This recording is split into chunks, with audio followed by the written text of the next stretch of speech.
Buenas tardes, damos la bienvenida a nuestra clase de hoy y nos acompaña la doctora María Fernanda Rubio. Es abogada de la Universidad Externada de Colombia, especialista en tributación y en Derecho Comercial de la Universidad de los Andes. Cuenta con experiencia en asesoría y consultoría en materia tributaria. Adelante. Gracias, Paul. Buenas tardes.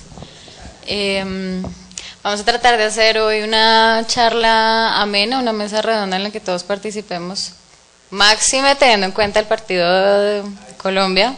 Entonces vamos a divertirnos mucho hoy con este tema. Régimen de insolvencia de personas naturales con énfasis en impuestos.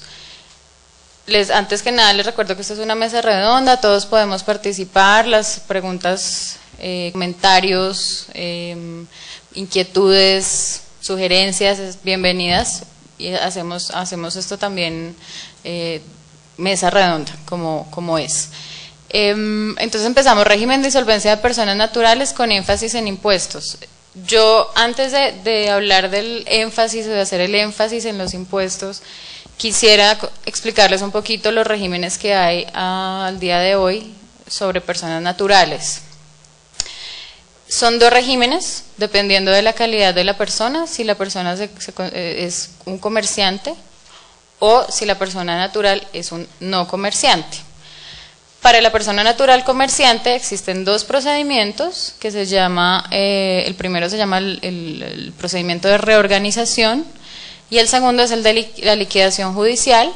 Y para la persona natural no comerciante son tres procedimientos.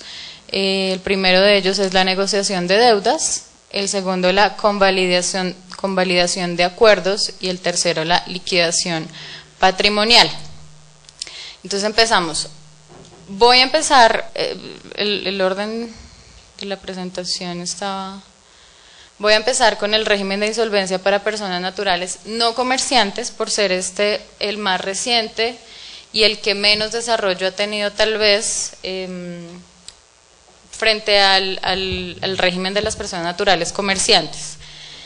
No voy a hacer tampoco un análisis en la evolución de la normativa que ha regulado este tema, sino que me voy a centrar en lo que existe a hoy para las dos personas, para los dos tipos.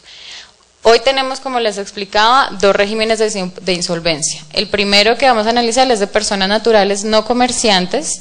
Su fundamento legal es la Ley 1564 de 2012, o sea, el Código General del Proceso, en el título cuarto. En un primer momento se trató de incorporar en el ordenamiento jurídico una ley aplicable a las personas, o un régimen que pudiera beneficiar a las personas naturales no comerciantes a través de la Ley 1380 de 2010. Era muy clara, tenía sus principios, tenía su procedimiento, pero por unos vicios de forma en la aprobación en el legislativo, en el Congreso, fue declarada inexequible. Porque la creación de este régimen de personas naturales no comerciantes se dio a raíz de un exhorto que le hizo la Corte Constitucional al Congreso. En un primer momento existía la Ley 1116 de 2006 que consagraba el régimen para personas naturales no comerciantes. Esto se demandó por ser inequitativo, por ser excluyente de las personas naturales no comerciantes, y la Corte dijo no, esto es exequible, pero le exhorto al Congreso a que profiera una norma que le permita a las personas naturales no comerciantes acogerse a este tipo de regímenes. Y hoy tenemos la Ley 1664 de 2012, el Código General del Proceso. Quiero aclarar que no es lo mismo este régimen de insolvencia a estar realmente en quiebra. La quiebra es la incapacidad absoluta del deudor en el cumplimiento de sus obligaciones. Ya no hay nada que hacer, ya no existe, el deudor no tiene posibilidad económica alguna, su patrimonio no alcanza, tiene infinidad de deudas, no hay nada que hacer. Esto no es quiebra, esto es insolvencia. La insolvencia lo que pretende es ayudar al deudor a salir de esta situación extraordinaria de crisis, también a los acreedores y también a la economía. Recordemos, pues, cuando una persona entra en un estado de cesación de pagos, no solo se impactan sus acreedores, sino también los empleados de sus acreedores, las obligaciones de sus acreedores, y en general se empieza a impactar la economía. Por eso es tan importante este tema de régimen de insolvencia. Entonces, vemos que en la diapositiva, este régimen entra a partir del 1 de octubre de 2012, es una norma expresa del Código General del Proceso, dice el título cuarto de la ley 1564 entrará en vigencia a partir del 1 de octubre de 2012. Ya sabemos que hay algunas normas del código que ni siquiera hoy han entrado en vigencia por falta de aplicación o por los medios de oralidad no se han logrado incorporar, pero este sí entró en vigencia a partir del 1 de octubre. El ámbito de aplicación son las personas naturales no comerciantes. La misma norma excluye a las personas naturales comerciantes y a las personas no comerciantes controlantes de sociedades mercantiles o que formen parte de grupos empresariales. A estos se les aplicará la norma que vamos a analizar más adelante. ¿Cuáles son entonces las personas naturales no comerciantes? Pues esto nos obliga a remitirnos al Código de Comercio para definir quiénes son las personas naturales comerciantes. El Código de Comercio trae en sus artículos 10, 11, 13 y 20 unos parámetros que nos pueden servir para definir quiénes son comerciantes y por oposición para definir quiénes son qué personas naturales se consideran no comerciantes. Vamos a darle un brochazo a estas normas, diciendo que el Código de Comercio en el artículo 10 y 11 considera a comerciantes a las personas que profesionalmente y habitualmente se ocupan en alguna de las actividades que la ley considera mercantiles. Entonces vemos que hay una calidad de profesional en el desarrollo de estas actividades y que sea habitual, o sea que no sea una operación simplemente, que no sea esporádico. Existen unas presunciones que se encuentran en el artículo 13 del Código de Comercio que hacen o permiten presumir que la persona es comerciante. El primero es cuando se haya inscrita en el registro mercantil. La segunda es cuando tenga establecimiento de comercio abierto. Y la tercera, cuando se anuncia al público como comerciante por cualquier medio.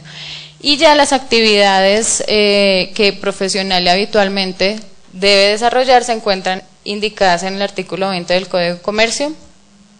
Les voy a dar un ejemplo son 19 operaciones las que trae, les voy a nombrar dos: la adquisición de bienes a título oneroso con destino a enajenarlos en igual forma, el recibo de dinero en mutuo a interés, las operaciones bancarias, las operaciones de bolsa o de martillos. Estas son algunas de los ejemplos de las actividades que el Código de Comercio considera mercantiles. Entonces, ya definiendo qué es una persona natural no comerciante, podemos decir que es el régimen el que le aplica. Si es comerciante, se le aplicará la norma que vamos a analizar más adelante. Este es un trámite este régimen de insolvencia es un trámite voluntario, no es obligatorio para la persona que se encuentre en situación de cesación de pagos, figura que ya vamos a analizar. Está basada en la autocomposición, o sea, este procedimiento depende de las partes, no de un tercero. El tercero va a entrar simplemente a apoyar, a conciliar las deudas, a buscar una fórmula de arreglo, pero es una decisión que prima sobre las partes. Las partes me refiero deudor y acreedores.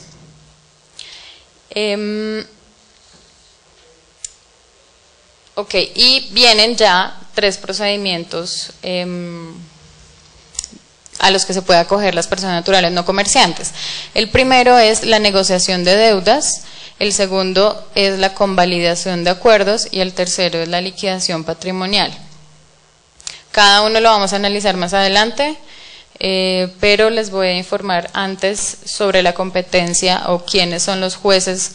Jueces se denomina conocedores de este régimen. El primero a facultad o a potestad de la persona natural, pueden ir a un centro de conciliación debidamente autorizado o a una notaría. Estos procedimientos, los dos primeros procedimientos, negociación de deudas y convalidación de acuerdos, no los va a conocer nunca un juez. El de liquidación patrimonial es competencia exclusiva de los jueces. En esta liquidación patrimonial no pueden conocerlo ni los centros de conciliación ni las notarías. Desde ya, también advierto la capacidad que tiene, pues ya que estamos con la Secretaría de Hacienda Distrital, existe una norma específica que le atribuye competencia a la Secretaría para participar como acreedor en estos procesos de insolvencia, y esta norma se encuentra contenida en el decreto 445 de 2015, en el artículo 8º, específicamente en el numeral 8.3. Entonces se le asigna al secretario distrital de Hacienda la representación legal en lo judicial y extrajudicial de Bogotá, en los procesos, diligencias y actuaciones que se adelanten con ocasión de los procesos concursales, liquidación obligatoria y forzosa administrativa, acuerdos de reestructuración, los procesos relacionados con el régimen de insolvencia. Entonces, esta es una norma que le permite actuar al funcionario en este proceso como acreedor, y ya vamos a ver cómo es el procedimiento. La ventaja de este procedimiento es que una vez se inicia y una vez se termina, se llega al acuerdo, los acreedores no pueden perseguir los bienes que con posterioridad adquiera el deudor. Solo pueden perseguir, es más, ni siquiera van a poder perseguir porque ya hay un acuerdo. Los bienes que con posterioridad adquiera el deudor solamente podrán ser perseguidos por acreedores posteriores a que se llegue a un acuerdo, a que se negocie la deuda. Entonces, ¿cómo inicia la negociación de deudas, que es el primero que vamos a analizar? Es una solicitud por escrito que presenta el deudor o al centro de conciliación o a la notaría, y es una situación que obliga a los acreedores del deudor a sentarse a negociar. Es simplemente negociar, no implica que ellos acepten, sino es negociar, es que busquemos un modo de tratar de solventar y tratar de ayudar al deudor, pero también que el acreedor o que los acreedores consigan el pago de sus derechos, el pago de sus obligaciones, buscar fórmulas que permitan renegociar las deudas. Entonces empieza con una solicitud. ¿Cuáles son los requisitos que debe tener en cuenta el centro de conciliación o la notaría para admitir esta solicitud? La persona natural deberá encontrarse en el supuesto de cesación de pagos. Cesación de pagos es que en su calidad de deudor, pero no solo deudor principal, sino puede haber fungido como garante o como codeudor, que incumpla por más de 90 días el pago de 2 o más obligaciones a 2 o más acreedores. Entonces aquí ya empieza a cerrarse un poquito la brecha. Cuando es una sola deuda, pues cuando es solo un acreedor, pues no va a tener el derecho por 90 días. O que contra él cursan 2 o más procesos ejecutivos, dos o más demandas ejecutivas o de jurisdicción coactiva. Estos son dos supuestos, no son, son alternativos, uno u otro, basta, siempre y cuando, esto sí es condicional, el valor porcentual de estas obligaciones no sea inferior al 50% del pasivo total del deudor. Entonces el centro de conciliación va a tomar en consideración estos 3 elementos para decidir si admite o no la solicitud.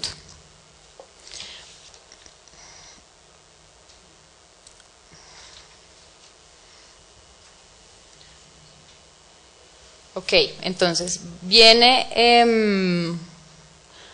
¿qué más va a revisar el conciliador? Vamos a referirnos de ahora en adelante como conciliador al juez de este procedimiento.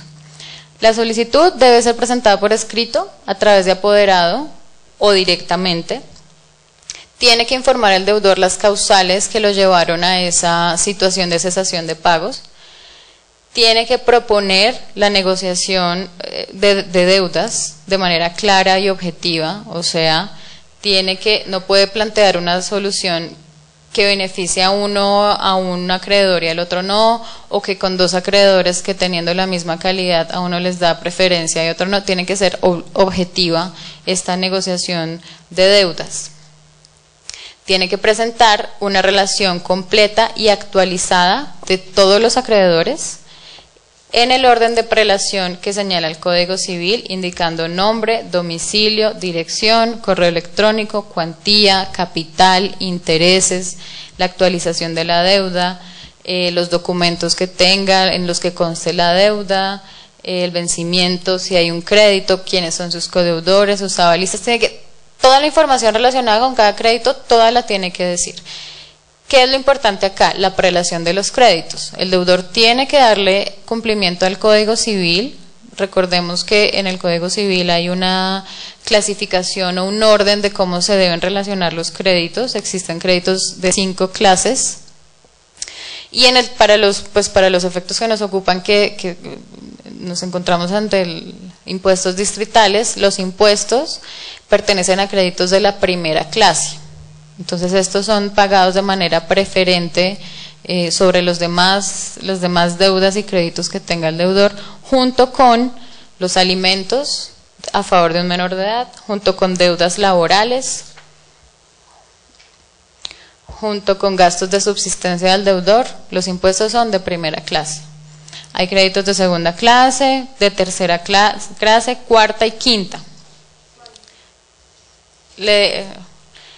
Los créditos de segunda clase, definidos también en el Código Civil, son acreedores prendarios. Todo lo que tenga prenda, bienes inmuebles sujetos a prenda. Exacto. Las deudas de hoteles, estas son definiciones que trae el Código Civil. Recordamos que el Código Civil es un estatuto decimonónico, trae a veces conceptos que pues ya hoy no aplican, pero siguen relacionados. Entonces, por ejemplo, en segunda clase, por ejemplo, equipaje del deudor, etcétera. Créditos de tercera clase, acreedores hipotecarios de tercera clase. La cuarta clase, créditos que le deba un tutor o un curador a la persona que esté a cargo, los que se deba a un proveedor. Los de quinta clase, tarjetas de crédito, alimentos a personas mayores de edad, los créditos quirografarios, o sea, los que constan en algún título o valor, multas de tránsito, sanciones. Bueno, en general los que no estén, los de quinta clase es como a los que peorcito le va, porque es a los que a lo último, lo que quede, les paga. Entonces el deudor le va a presentar junto con la solicitud los créditos según respetando esta prelación de créditos. Va también a presentar un inventario de sus bienes, de sus activos. Va a relacionar los procesos que contra él están cursando, todos los procesos judiciales y todas las actuaciones administrativas que tengan en su contra. Va a informar si posee o no sociedad conyugal vigente. Si la persona natural, por cuestiones de salud, quedó incapacitada, tiene un porcentaje de invalidez alto, ¿qué otra persona puede hacer el trámite por ellos? Puede darle apoderado, dar poder.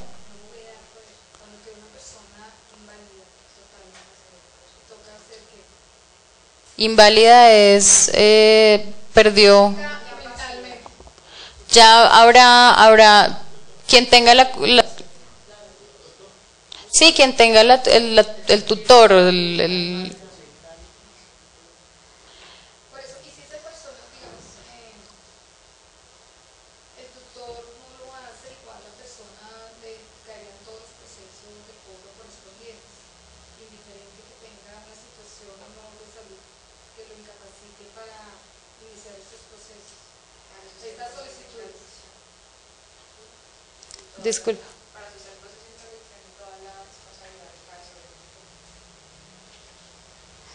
Sí.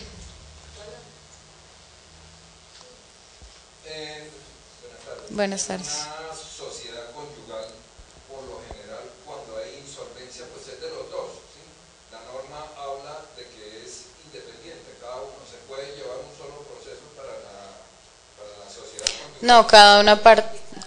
No, la sociedad conyugal es solamente para efectos patrimoniales entre los cónyuges, pero no para terceros. Cada uno. Es que hay notarias que sí no los están haciendo, un solo proceso las dos personas.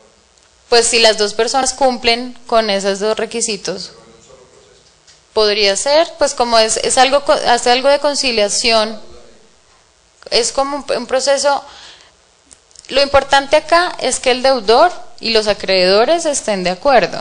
Entonces la notaría puede, por economía, tratar de llevar en uno solo el mismo, pero teniendo en cuenta la calidad distinta de los dos cónyuges o de los dos compañeros y que los acreedores estén de acuerdo. Esto es una conciliación. La idea es que los acreedores estén de acuerdo y concilien con los deudores el pago de sus deudas o les condonen o no sé. Pero sí se puede, o sea, no hay ninguna norma que lo impida, que diga una persona, solo una persona, un procedimiento, no, es algo que permite siempre y cuando estén de acuerdo las partes, sí se permite. Ok. Bueno, entonces una vez ya se verifican los requisitos, ya una vez se radica la solicitud con todos estos documentos, dentro de los 3 días siguientes el centro de conciliación va a designar a un conciliador.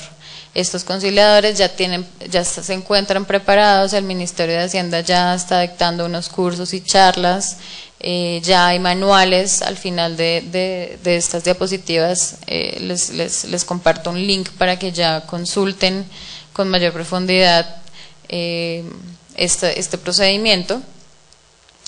Y después, cuando acepta el cargo, que es de obligatoria aceptación, tiene 5 días para verificar el cumplimiento de los requisitos que les estoy diciendo, junto con los documentos que se tienen que adjuntar. Si la solicitud no cumple con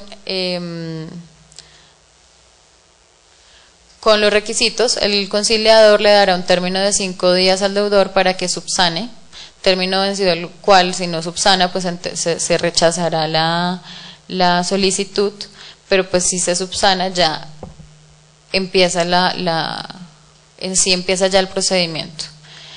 Se acepta la solicitud, el conciliador fijará fecha para la negociación según los documentos que le haya llegado el deudor. Aquí vemos, este es un resumen muy general, ahorita yo les explico con mayor profundidad. Entonces, si se llega a la audiencia, hay acuerdo, todos estuvieron de acuerdo, se votó el proyecto, hay acuerdo. Si no se logra el acuerdo, se va directamente a la liquidación patrimonial. Este es un resumen súper puntual, pero ya les explico qué viene. Entonces, dentro de los 20 días siguientes, va a fijar, a la aceptación de la solicitud, va a fijar audiencia. ¿Cuáles son los efectos de que haya aceptado la solicitud? O sea, que haya verificado que los requisitos se cumplieron y que la solicitud está acorde a los requerimientos legales. Primero, no podrán iniciarse nuevos procesos ejecutivos o de jurisdicción coactiva contra el deudor a partir de la aceptación de la solicitud. Segundo, hasta el deudor deberá actualizar nuevamente las deudas que relacionó en un primer momento.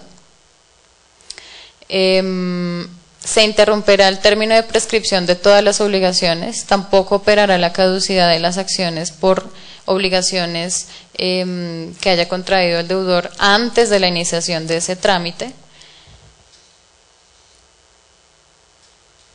Y los impuestos que se hayan adeudado, que se adeuden a la fecha, pues obviamente sus procesos de cobro se suspenderán y solo empezarán a pagarse de ahí los impuestos que se causen de ahí en adelante como gastos de administración. A partir de la aceptación de la solicitud, todos los gastos posteriores se tratarán como gastos de administración y a estos se les dará un tratamiento prevalente o se pagarán primero que los créditos o que las deudas a las que se haya llegado a un acuerdo o a las deudas que se hayan relacionado para lograr el acuerdo de pago.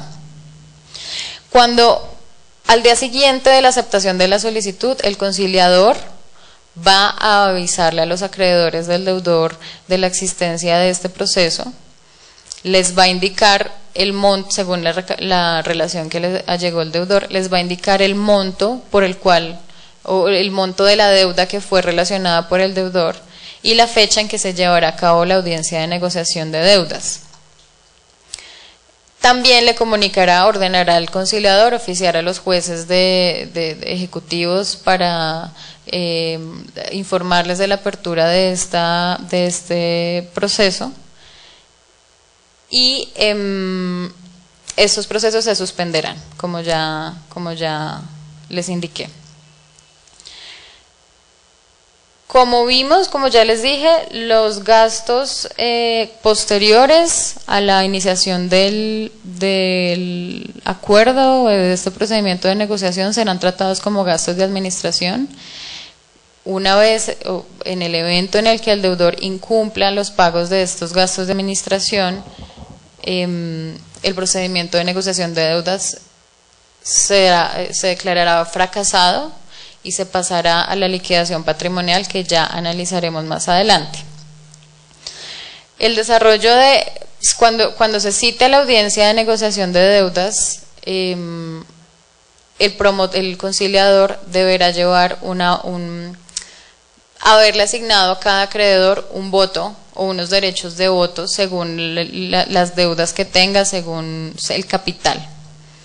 Entonces se le va a poner a los acreedores la relación de pagos, las formas de pago, se les propondrá si quieren de pronto hacer algunas daciones en pago, si quieren recibir o hacer alguna condonación o hacer unas rebajas o quitas. Y ahí pues lo que se busca es que ellos concilien. El papel del conciliador va a ser siempre buscar fórmulas de arreglo, siempre propender para que no se llegue a una liquidación patrimonial, sino que en ese escenario se logre llegar a un acuerdo de pago y entonces va a tratar de esto. En el evento en el que ellos no estén de acuerdo en el evento que no estén de acuerdo, pues simplemente declarará fracasada esta etapa y deberá remitir todas las actuaciones al juez para que continúe el procedimiento de liquidación patrimonial, que como vimos es solo de competencia del juez. ¿Cuáles son el contenido del acuerdo de pago? Tiene que ser aprobado por 2 o más acreedores que representen el 50% o más del monto de las obligaciones del deudor. Debe comprender a todos los acreedores objeto de la negociación. Podrá versar sobre cualquier tipo de obligación patrimonial contraída por el deudor.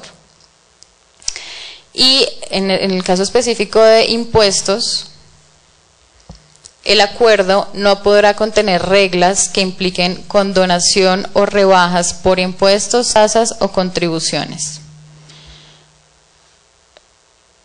La facultad que se le concede a los funcionarios para acudir a estos procedimientos como acreedores, como vimos, está bien concedida legalmente, pero respetando el principio de igualdad, no pueden negociar intereses, no pueden negociar sanciones, simplemente pues podrán, no sé, proponerle plazos de pago al deudor o proponerle daciones en pago, pero nunca hacer quitas al capital, además porque puede ser una causal de investigación al funcionario. No tiene esta facultad y ya el Ministerio de Hacienda lo ha manifestado. Lo manifestó en el 21 de marzo de 2013 en el oficio 010-542. Ahí dijo que no tenían facultad para negociar impuestos, sanciones ni intereses. Y este acuerdo, el plazo de cumplimiento de este acuerdo no puede ser superior a 5 años, señor. Perdón, los intereses No. La misma norma lo dice, que los intereses son lo primero que... Pero para el caso de impuestos, el Ministerio de Hacienda ha dicho que no. Claramente, digamos, ha pasado que en cada reforma tributaria hay acuerdos, no sé, condiciones especiales de pago, terminaciones por mutuo acuerdo, las mal llamadas amnistías, y muchos nos hemos preguntado si un deudor que haya entrado en este régimen de insolvencia y que ya haya suscrito o que esté admitido en esto, ¿qué pasa si estas amnistías conceden más beneficios o permiten que no se paguen intereses ni sanciones, y si el capital, ¿ahí qué pasaría? Si ya entró, si ya fue admitido a este procedimiento.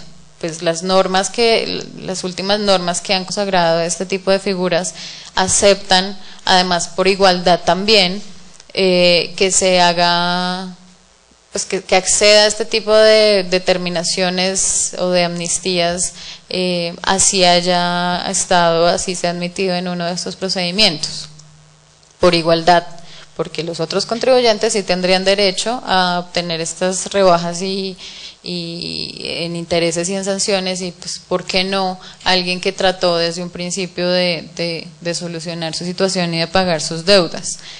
Este acuerdo entonces no puede superar los 5 años, tiene que ser pago todas las obligaciones que se propongan pagar a plazos, no pueden superar los plazos, los 5 años. Se me olvidó decirles que a partir de la aceptación de la solicitud se tienen 60 días para llegar a un acuerdo de pago. Los 60 días son prorrogables hasta por 30 más, cuando el deudor y los acreedores estén de acuerdo. En el evento en que se exceda este plazo, nos iremos a la liquidación patrimonial.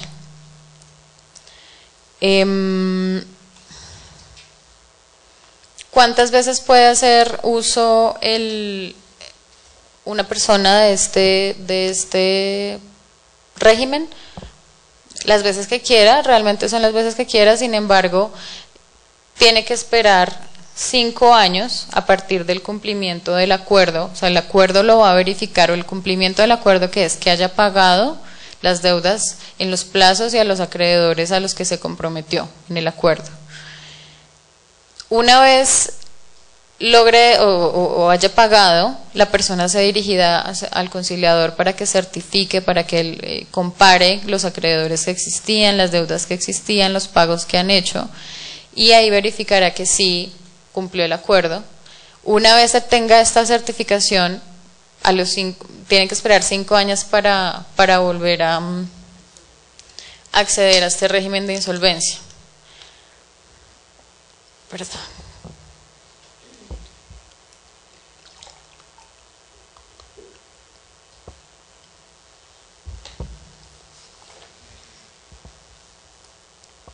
Ok.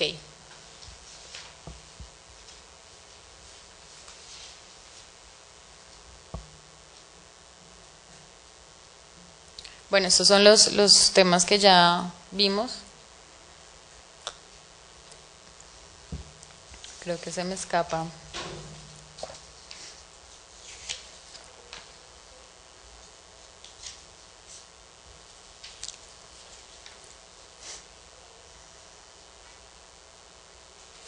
Uno de los, bueno, el efecto principal del acuerdo es que los procesos de ejecución que estén en contra del deudor se suspenderán hasta tanto se verifique el cumplimiento. No podrán hacerse ninguna otra actuación en esos procesos hasta tanto se verifique el cumplimiento. Si algún juez de la República inicia o continúa en el proceso de ejecución, inicia o continúa este proceso, estará viciado de nulidad y el deudor o cualquiera de los acreedores que hayan sido parte de este procedimiento puede solicitar la nulidad y será nulidad absoluta esa actuación que el juez haya desarrollado a partir de la aceptación de la solicitud. Bueno. La convalidación del acuerdo privado es más sencilla, tiene ciertos requisitos o ciertos requerimientos en los que la persona debe estar incursa, pero es más amigable incluso la convalidación del acuerdo porque ya es llegar a donde el conciliador y llevarle simplemente el acuerdo al que se llegó con sus acreedores. En la etapa que vimos, la negociación de deudas, es el conciliador el que cita a los acreedores y propende o se esfuerza para que las partes concilien. En esta convalidación del acuerdo privado, ya el deudor se sentó con sus acreedores, ya les propuso una fórmula, ya los acreedores aceptaron, pero necesitan es que el juez o el conciliador apruebe o convalide este acuerdo privado. Las condiciones que la persona natural debe reunir, porque no todas las personas pueden acceder a este régimen, es primero que la persona no comerciante está en situación de cesación de pagos por la pérdida de su empleo, por disolución o liquidación de sociedad conyugal o por otras circunstancias similares que deberán ser acreditadas ante el conciliador que los llevaron a esta cesación de pagos por 120 días. Los acreedores deben representar, o los acreedores que hagan parte de este acuerdo privado deben representar más del 60% del monto del capital de las obligaciones del deudor. El efecto de la suspensión de los procesos existentes no se produce, de los procesos ejecutivos o de cobro coactivo, no se produce en el trámite en este trámite, sino simplemente, o sea, cuando ya se convalide, no es con la aceptación, no es con la radicación, sino cuando se convalide por el conciliador este acuerdo, ahí ya se pueden suspender porque ya se logró un acuerdo de pago. Esta audiencia o este trámite también tiene la misma duración del anterior, esto es 60 días, prorrogables hasta por 30 más, y se tramita como se tramita el anterior procedimiento.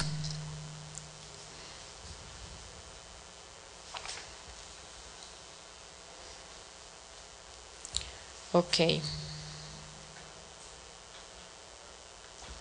Continuamos entonces con la liquidación patrimonial. Este no es un procedimiento que se inicia a solicitud de parte, sino que se origina por la existencia de algunas causales que vienen definidas en la norma. Ya es la consecuencia más drástica de un proceso concursal. Se limita totalmente la actividad del deudor, ya lo que se busca es que todas las operaciones que haga se dirijan al pago de sus acreencias o de sus obligaciones. Hay un liquidador, que puede ser el mismo conciliador, hay un liquidador en este evento. Y este es un procedimiento, como ya vimos, eminentemente jurisdiccional o judicial. Quien va a conocer este proceso es el juez, es un juez civil municipal en única instancia. ¿Cómo se llega a este proceso? ¿Cómo se inicia? Por fracaso de la negociación. Sí, no, en el mismo, aquí vemos la providencia de apertura. En esa providencia de apertura se van a fijar unos honorarios del liquidador y eso se va a tratar como gastos de administración. No, o sea, está a cargo del propio deudor, pero pues ya son pagos obligatorios y que deben hacerse de ahí en adelante, pero se trata es como gastos de administración. Entonces ¿cómo se llega a esta liquidación patrimonial? Por fracaso de la negociación de acuerdo de pago, porque en la negociación de pago no se pudieron poner de acuerdo acreedores y deudor, ninguno estuvo de acuerdo, entonces pues no nos pudimos poner de acuerdo, pues nos vamos a liquidación patrimonial. Por incumplimiento del acuerdo de pago, resulta que, me salté esta parte, cuando el deudor, si se llega a un acuerdo de pago y el deudor lo incumple, los acreedores pueden ir hasta donde el conciliador y ponerle informarle sobre esta situación de incumplimiento. Él los va a citar a todos, va a tratar de que concilien de nuevo, de subsanar este incumplimiento, como analizando las razones, si es que los plazos quedaron muy cortos y las sumas a que se obligó el deudor a pagar mensual estaban muy altas, va a tratar de que se concilie y solo en el evento en el que no se logre definitivamente va a declarar fracasado o incumplido el acuerdo y que no pudo ser subsanado. Entonces, una vez pase cualquiera de estos dos eventos, el conciliador va a remitir al juez civil municipal todas las actuaciones, pues para que ya continúe con el trámite de la liquidación patrimonial. Entonces, el juez va a iniciar con una providencia de apertura en la cual nombrará al liquidador y le fijará sus honorarios. Se le ordenará al liquidador que informe a los acreedores del deudor y para que publique en un diario de amplia circulación nacional el inicio de este proceso de liquidación patrimonial. Va a ordenarle al liquidador a que haga un inventario y avalúo. Para el efecto tendrá 20 días siguientes a partir de su posesión. Va a oficiar a todos los jueces de la República en los que cursen procesos ejecutivos contra el deudor para que los alleguen o los incorporen o los remitan a este proceso de liquidación patrimonial. ¿Y cuáles son los efectos de esta providencia? Pues ya el deudor no podrá hacer ningún pago, no podrá hacer ninguna dación en pago, no podrá hacer conciliaciones, no podrá hacer transacciones, no podrá transferir el dominio de sus bienes, so pena de ineficacia, incluso de sanciones penales para los acreedores que participen en estas operaciones. Se interrumpirán los términos de prescripción e inoperancia de la caducidad. Todos los procesos ejecutivos pues se remitirán a este proceso para que ya el juez conocedor de este procedimiento sea el que tenga conocimiento de estos.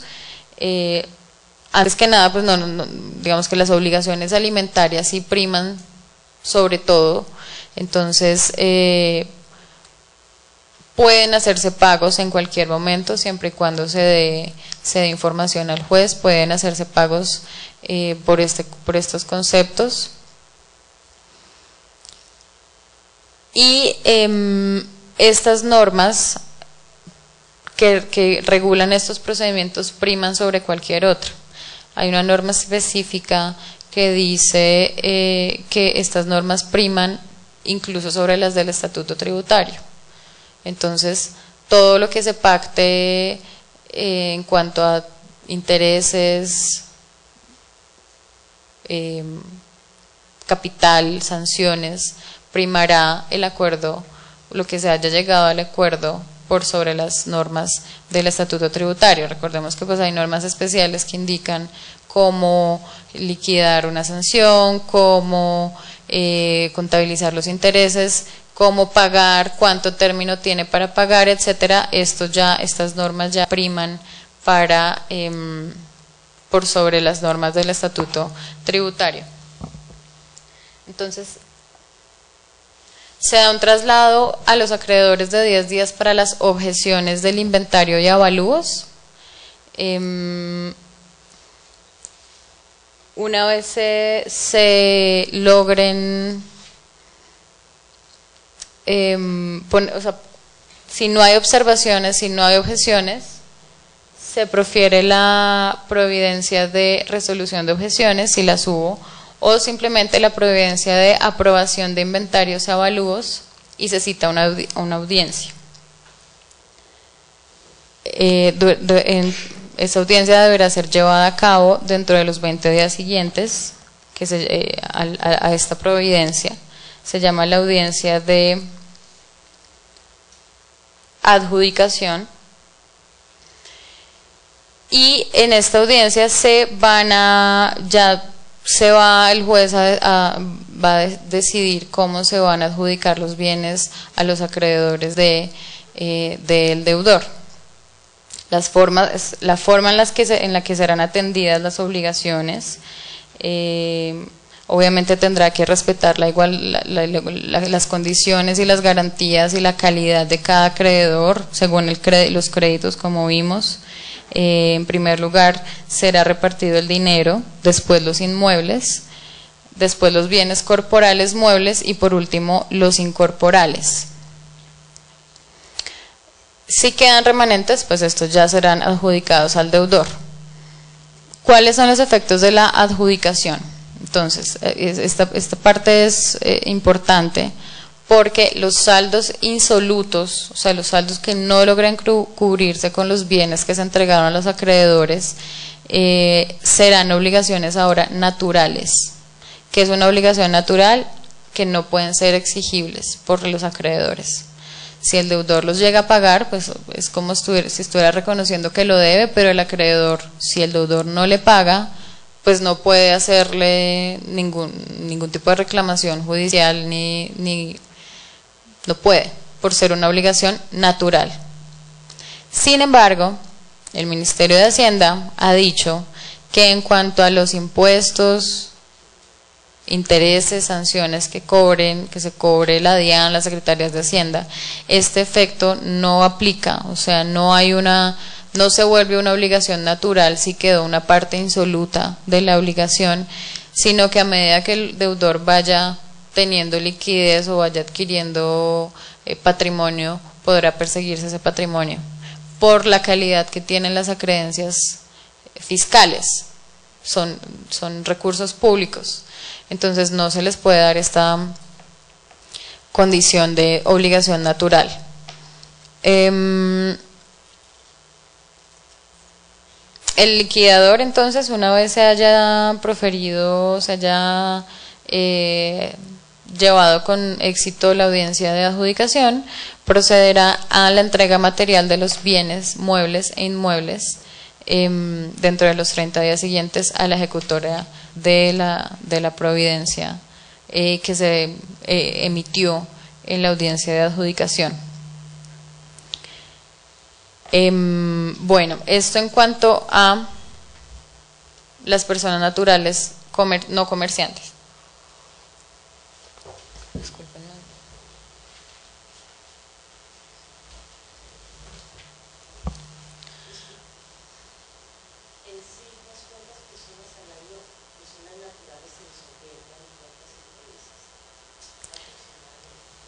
No, ahorita no. En estas personas naturales no comerciantes, el régimen es relativamente nuevo, se ha puesto, últimamente las personas lo están utilizando bastante, pero no podría decirle alguna, cifras oficiales no estoy segura.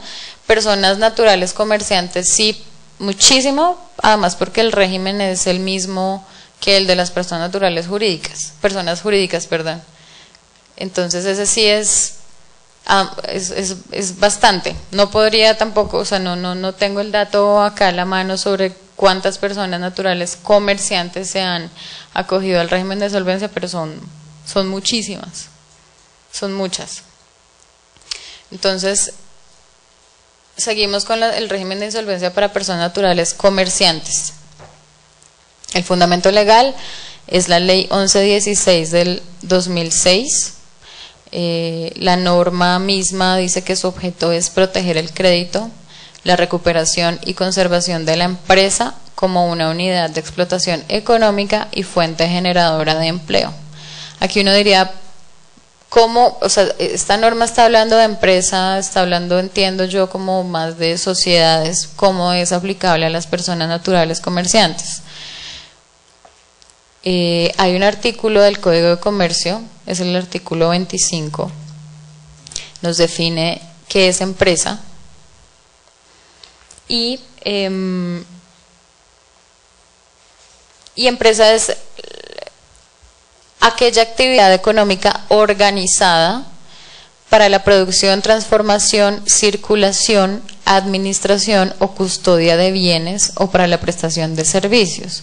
Entonces, cualquier persona natural que organice, que haya organizado, que tenga esta actividad económica organizada para prestar estos servicios o producción, transformación, circulación de bienes, puede ser empresa, se puede considerar empresa. Además que es aplicable a las personas naturales comerciantes porque la propia norma lo indica. La norma dice que este régimen es para las personas jurídicas y para las personas naturales comerciantes no excluidas que realizan negocios permanentes en el territorio nacional de carácter privado o mixto. La norma también excluye expresamente a las personas naturales no comerciantes. Ya vimos quiénes se consideran comerciantes y quiénes no, entonces pues y los presupuestos o los supuestos que trae la norma y las actividades mercantiles, entonces pues los remito simplemente al Código de Comercio en esos artículos. En este régimen hay dos procedimientos, el régimen de reorganización y el régimen de liquidación judicial. El régimen de organización, dice la norma, tiene como objeto preservar empresas viales y normalizar sus relaciones comerciales y crediticias mediante su estructuración operacional administrativa de activos o pasivos. Y la liquidación judicial, que tiene como propósito una liquidación pronta y ordenada, buscando el aprovechamiento del patrimonio del deudor. Desde ya también advierto que los gastos o las obligaciones posteriores al inicio de estos procesos de insolvencia son gastos de administración también, tienen preferencia en su pago sobre las obligaciones que hayan sido objeto del acuerdo o de la liquidación judicial, y sobre estos gastos se puede hacer exigible su cobro coactivamente. ¿Quién tiene la competencia? La competencia en este caso la tiene la Superintendencia de Sociedades. La norma indica que en caso de personas naturales comerciantes la tiene la Superintendencia a prevención, o sea, el deudor puede escoger si ir a la Superintendencia de Sociedades o si ir al juez civil del circuito de su domicilio. Tiene entonces estas dos posibilidades. ¿Cuáles son los supuestos de admisibilidad para el proceso de reorganización? Y aquí ya vamos a entrar en detalle. Los supuestos de admisibilidad son primero que el deudor se encuentra en una cesación de pagos.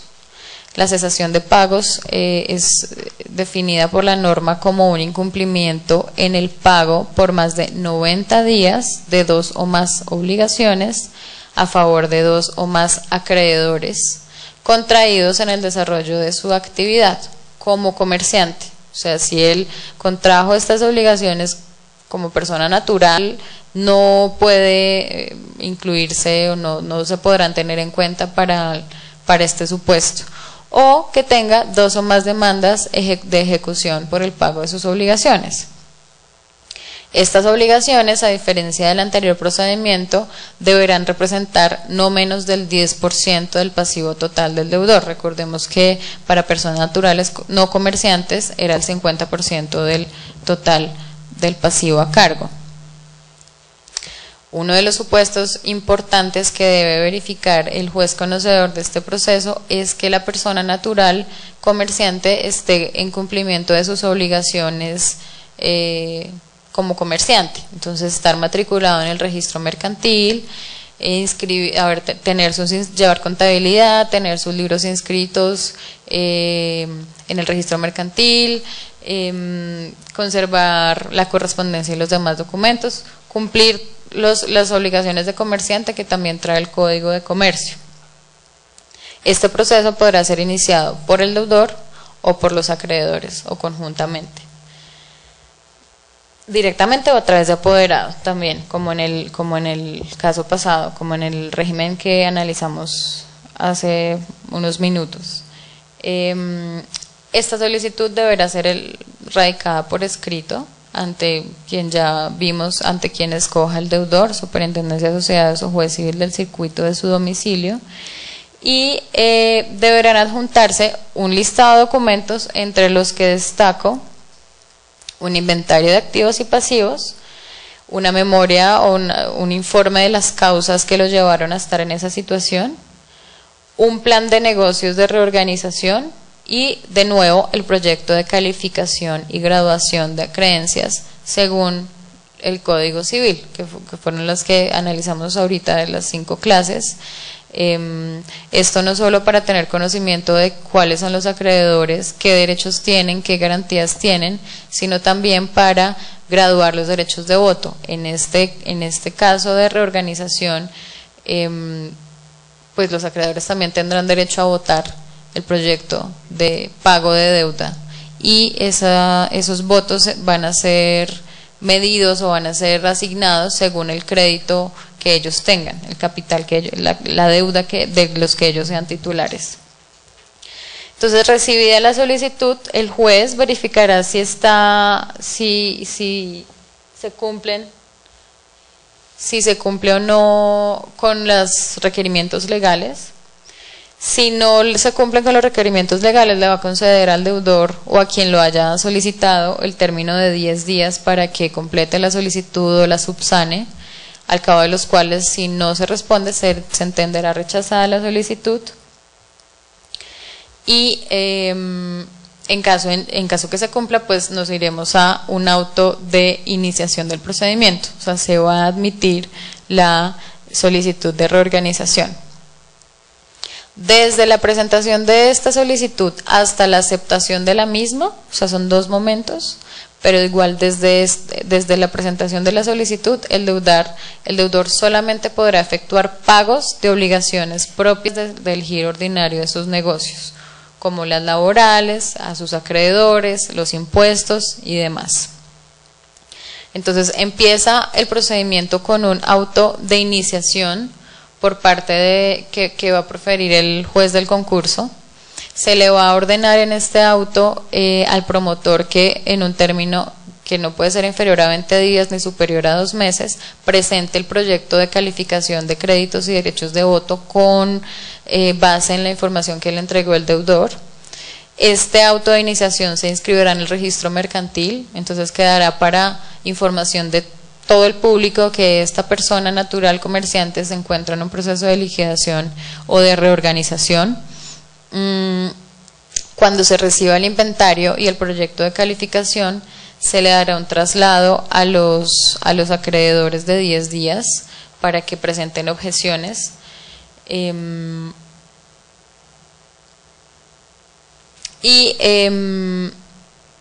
Se le informará en este auto también de iniciación, se ordenará al promotor informar a todos los acreedores el inicio de este procedimiento y a los jueces que estén tramitando procesos de ejecución en contra de ese deudor.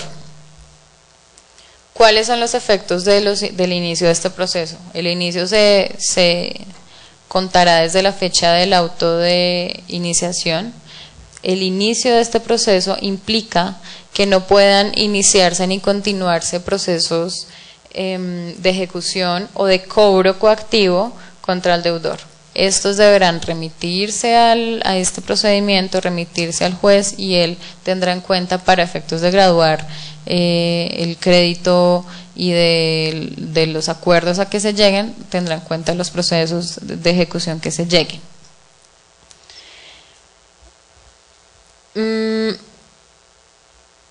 ¿Qué ocurre con las acreencias que el deudor no relacione o el promotor? Entonces, si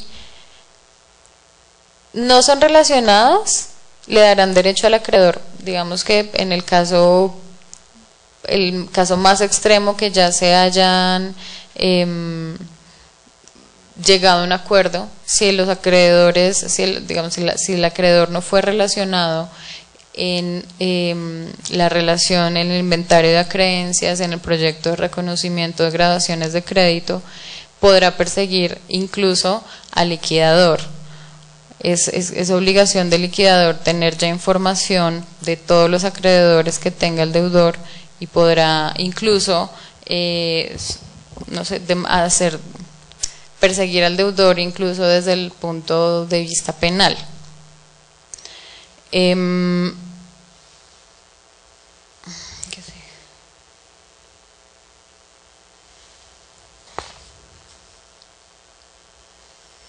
El promotor, entonces, en este caso, el conocedor del procedimiento es el juez, pero habrá un promotor o alguien que se encargue de liderar y de poner de acuerdo a los acreedores y al deudor, que se denomina promotor. Él es el que va a elaborar el acuerdo. Para el efecto, él tiene 4 meses para elaborar el acuerdo, y allí pues va a relacionar todos los acreedores, las formas de pago, el plazo máximo que tiene para pagar el deudor estas deudas, si hubo daciones en pagos, si hubo quitas, si hubo rebajas.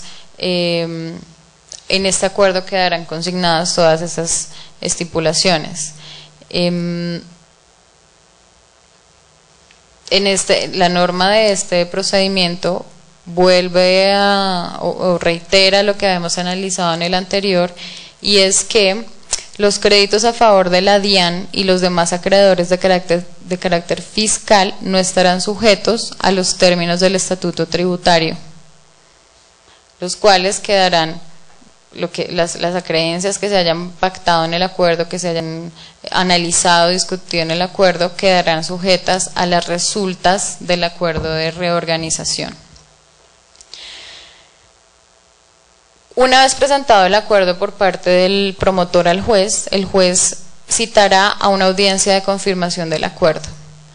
Aquí va a verificar que se hayan cumplido con todos los requisitos legales, que se hayan respetado el orden de las acreencias, que se hayan incluido a todos los acreedores, que se hayan respetado términos de publicidad, que se les haya corrido el traslado debido, que hayan tenido oportunidad de pronunciarse sobre el inventario, sobre el proyecto de graduación de créditos y demás, y podrá confirmar el acuerdo, en cuyo caso pues ya se va a consignar en un acta que tienen que firmar los asistentes. Se inscribirá el acta de confirmación en el registro mercantil de la persona natural comerciante, y en caso que no se confirme, señalará las causas por las que no lo confirmó y le dará un plazo al deudor y a los acreedores para que adecúen ese acuerdo a los requerimientos que el juez que el juez nos expresó. Si no se presenta este acuerdo ajustado, o si no se confirma definitivamente, el juez ordenará la celebración de un acuerdo de adjudicación. En este acuerdo de adjudicación ya simplemente se decidirá cómo se van a adjudicar los bienes del deudor a los acreedores, siempre teniendo en cuenta que debe pagarse las obligaciones causadas con posterioridad al inicio de este proceso de reorganización. De todas maneras, este acuerdo de adjudicación no es impuesto por el juez, es un acuerdo al que deben llegar las partes, o sea, el deudor y los acreedores deben llegar a este acuerdo de adjudicación, y ya si no es presentado al juez, y si el juez de todas maneras no lo confirma, nos seguiremos al proceso que sigue, que es la liquidación judicial. El efecto general de este acuerdo y el efecto general del acuerdo de reorganización es que es un acuerdo de obligatorio cumplimiento para el deudor y para los acreedores, hayan o no participado en esta negociación, hayan o no votado a favor. Una vez el juez lo valide en cuanto a confirme el acuerdo de reorganización o confirme el acuerdo de adjudicación, será obligatorio para todas las partes. En este evento y también en el acuerdo de reorganización, también hay claramente el deudor podrá incumplirlo, porque pues es un evento que puede ocurrir, caso en el cual ya una vez se le comunicará al juez del incumplimiento del acuerdo y éste iniciará la liquidación judicial. Intentará también subsanar, intentará primero que no nos vayamos hasta esta liquidación judicial, porque es un escenario muy drástico para el deudor, y ya en el evento en el que realmente no consiga subsanar este incumplimiento, pues dará inicio al proceso de liquidación judicial.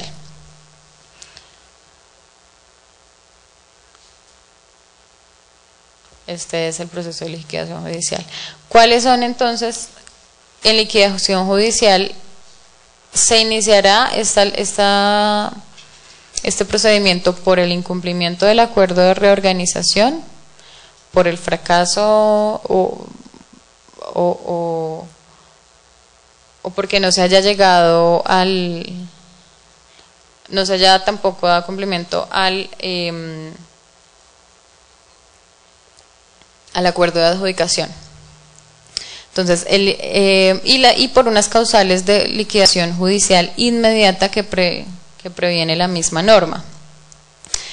Estas causales de liquidación inmediata pues son varias, les voy a leer un par. Cuando el deudor lo solicite directamente o cuando incumpla su obligación de entregar oportunamente la documentación requerida por el promotor o por el liquidador, puede darse.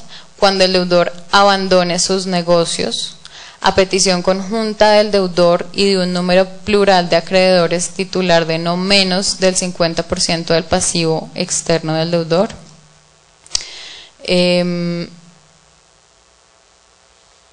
Y esta solicitud debe venir acompañada es una solicitud por escrito que debe estar acompañada de los estados financieros, de los 5 estados financieros básicos del deudor, de un estado de inventarios de activos y pasivos, y de una memoria explicativa de las causas que lo llevaron a este estado de insolvencia. Hay una providencia de apertura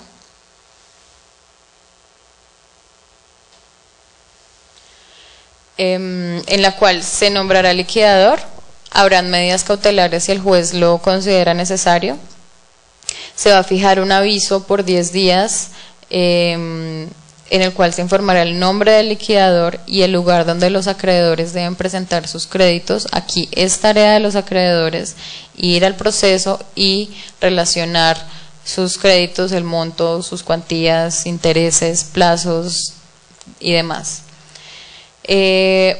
A partir de la desfijación de este aviso de 10 días se contará un plazo de 20 días para que los acreedores entonces presenten su crédito. Y a partir de este término, el liquidador tendrá un plazo de mínimo 1 mes, máximo 3, para remitir al juez el proyecto de graduación y calificación de créditos y derechos de voto. Hemos visto que en todos estos procedimientos este proyecto aparece siempre. Es es el documento, es la carta que le permite al promotor, al conciliador, al liquidador tomar decisiones y al propio juez tomar decisiones. Este proyecto de graduación y calificación del crédito hay que hacerlo con mucho cuidado, tomando al lado del Código Civil y verificar en qué grado está, porque si se llega a hacer mal puede incluso ser ineficaz este acuerdo, porque no se respeta la prelación de créditos del Código Civil. Entonces vemos que es un documento muy importante. Después de que el promotor le remite al juez este proyecto de graduación de créditos y derechos de voto, dentro de los 15 días siguientes el juez emitirá un auto que reconozca a los mismos. Esta providencia de apertura se debe inscribir en el registro mercantil, informando ya que se inició, que el deudor está en curso o inició un proceso de liquidación judicial. Se le ordenará también a otros jueces que conozcan de procesos de ejecución y se ordenará elaborar un inventario de activos del deudor en un plazo máximo de 30 días. Este inventario también está sometido o debe darse, sobre el mismo debe dársele traslado a los acreedores para que presenten sus objeciones e inquietudes por 10 días.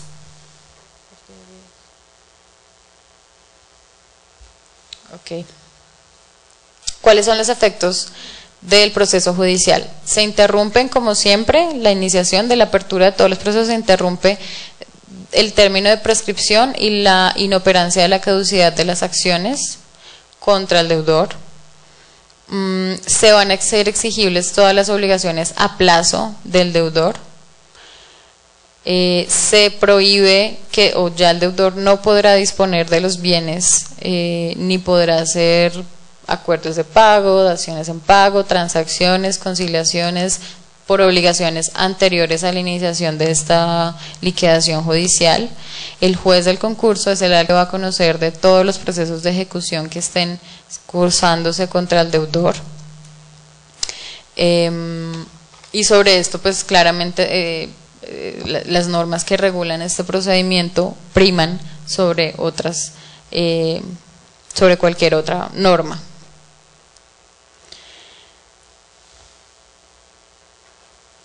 Cuando se profiere el auto de reconocimiento de créditos, el liquidador tiene un término de 2 meses para proceder a enajenar todos los activos inventariados del deudor para pagar las deudas del mismo. Este valor el valor de enajenación no podrá ser inferior al del avalúo, y con los dineros recibidos y los activos que no se enajenen, el deudor deberá hacer un acuerdo de adjudicación al que hayan llegado los acreedores con el deudor. Obviamente, como vemos o como entendemos, este es un acuerdo entonces en el que tienen que participar los acreedores y tienen que estar de acuerdo los acreedores y tienen que haber aprobado los acreedores este acuerdo. Acuerdo que deberá ser confirmado por el juez del concurso. En caso que el juez no confirme el acuerdo porque no verifique que se respeten los requerimientos legales, pues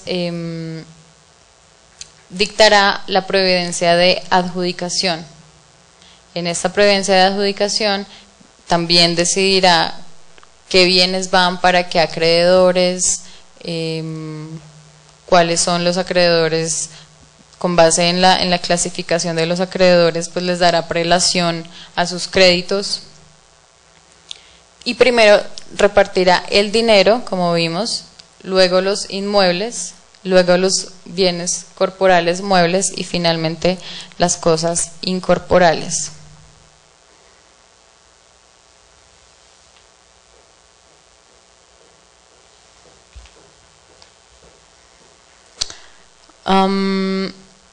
Una vez se tenga ya la decisión definitiva, el liquidador deberá entregar o hacer la entrega material de los bienes dentro de los 30 días siguientes a esta regla de esta adjudicación,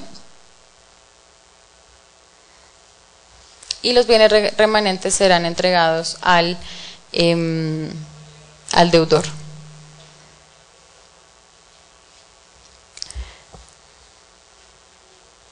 Esto ya lo vimos. Quería compartirles finalmente el link, no sé si alcancen. Este es el link para donde encuentran cartillas y las opiniones del Ministerio de Hacienda sobre el régimen de insolvencia para personas naturales no comerciantes. Hay varias sesiones ahí, les piden unos tiempos de estudio, pero vale la pena consultarlo. Este link es solamente para régimen de insolvencia de personas naturales no comerciantes.